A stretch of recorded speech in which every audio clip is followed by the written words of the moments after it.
finna get good, y'all. Pay attention because I'm gonna drop some stuff on y'all. I remember when the first Korean guy came into the Philadelphia distributorship named Blackman's Barber and Beauty Supply. And what Blackman's did was he began a wholesale operation and he started supplying all the black owned beauty supply stores, the guys, the jobbers. We called them jobbers, the guy that came in a vans and they Right. loaded up the stuff and they went out. We called them jobbers. Blackman's was the guys who sold them the stuff in dozens at wholesale rates so they could mark it up and then sell it to the barbershops and beauty shops. This is where I worked at. I was the order picker down in the basement. I remember when the first Korean guy came in. Now, what's going to be important is I got to give you my history with Korean people so you can learn how I was able to become the face for the Korean people when they came inside Blackman's Barber and Beauty Supply.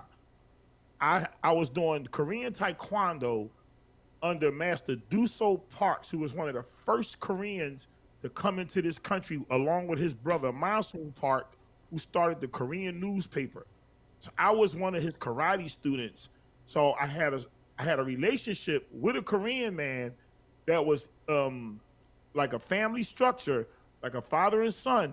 When the Korean people showed up in the beauty supply business where I worked, so I was able to relate to them in a way that was insidious to me. I didn't even know how I was able to relate to them, but it came from having that relationship with my Korean karate teacher that just made me, I guess, put out the aura that I know who y'all are and I'm familiar with you facially. I don't know what you're here for. But what they did, the takeover part, okay, that explains how come I was able to communicate with them. What they did, man, they was very particular in how they did this. They would wait Erie Avenue, Lehigh Avenue, Germantown Avenue, any avenue that had beauty supply stores, and there was some Russian dudes that was also in the business as well, selling stuff. Right. Here's what happened. The Korean guy, there was one guy named Mr. Yuk, and never forget him. He had a funny way of every time he asked me for something, give me the S curl activator. And I'd be like, okay, you want the 8 ounce or 16 ounce? Give me the 8 ounce. And then what we used to joke about was he used to go, what's the price? And that was funny because everything was like, okay, what's the price? And it was like your first experience doing business with a Korean guy. It's almost like right out the movies, you know? And but here's what they did, dude. They would wait for somebody to close a store. Then they would go into the store and open up a beauty supply business. Then they would send somebody in the store across the street that was already up and running and mark down all the prices.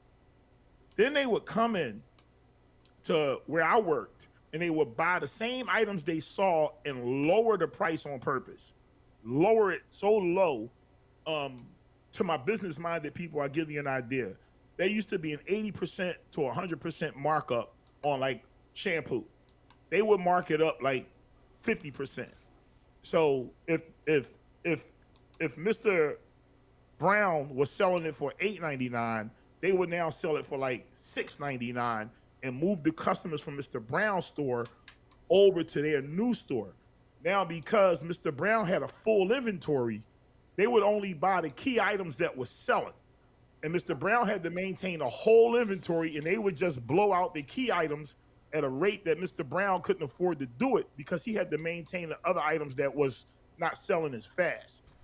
I Right. witnessed, I witnessed, I'm not going to get personal because some of these people still might be there, might still be around, but I witnessed grown men who own these stores come in almost some literally in tears, some almost in tears, complaining about those tactics because they were slowly being put out of business and there was almost nothing they can do because let me tell you something.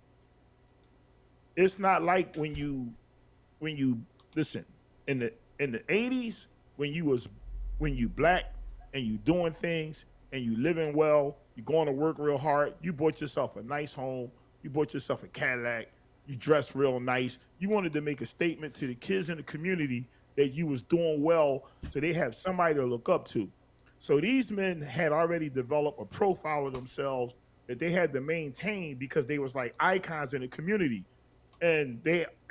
because of that, they couldn't live below that because they was just being looked at. So the Korean people didn't have that to live up to. So they would come in and they didn't spend as much money. They didn't have to live that certain way. Nobody was paying attention to them. So they would live off a very low budget, sell the merchandise for a real low cost, and put these people out of business. That's why I say, Kev, they didn't give it to them. It's a strategic, and we're going to do another deep dive because I don't want to do all the talking, but it was a very strategic plan that these Koreans had to take over this retail business. And then we're going to talk about what they did with the retail business once they got it.